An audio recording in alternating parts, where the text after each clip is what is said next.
Top diplomats from the European Union are gathering in Brussels to discuss their continued support for Ukraine as the war drags on. The meeting comes days after Russia said it would pull out of the Black Sea grain deal, which allowed for safe passage of Ukrainian exports through the waters. The EU Foreign Policy Chief Josep Borrell condemned Moscow's move, saying that it is causing a global food crisis. What we already know is that this is going to create a huge food crisis in the world. But there is only one solution: to increase the military support to Ukraine. If they are being bombed, we have to provide anti-aerial capacity. During today's meeting, the EU diplomats are still planning to set up a $22 billion fund, and that's to keep Ukraine's military stocked for at least the next 4 years.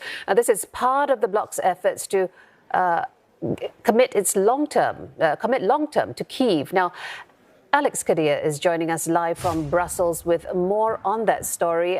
Alex, the EU foreign ministers just heard there announcing a proposal that would see the bloc supporting Ukraine at least in the next 4 years. Tell us more about that plan.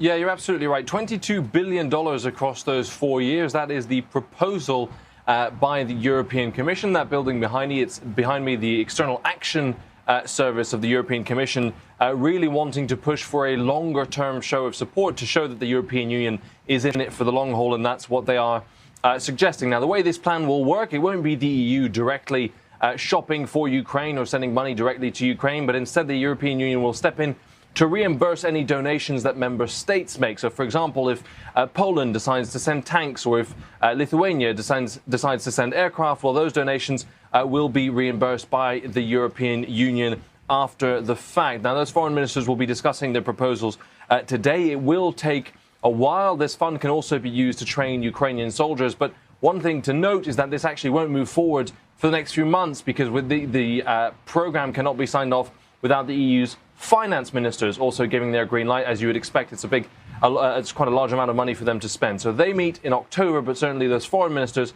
setting the stage and the statement of intent here in Brussels.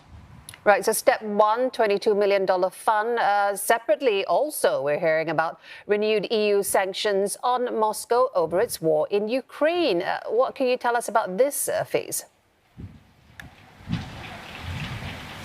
Yeah, a 6-month extension to all the sanctions we've seen already. That includes the most recent round, which really focused on closing loopholes and avoiding third countries, like in Central Asia, helping Russia circumvent some of these sanctions. That was one of the key pillars of the last round of sanctions.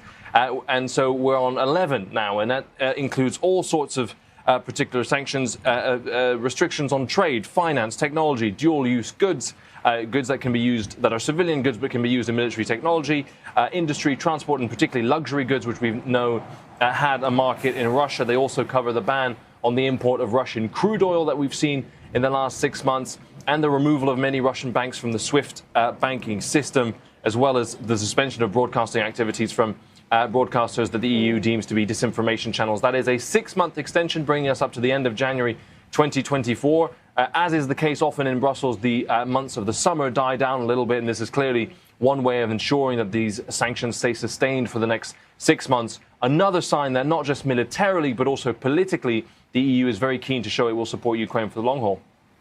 All right, 6-month extension to their extensive sanctions list. Thank you, Alex Kadir, reporting live from Brussels.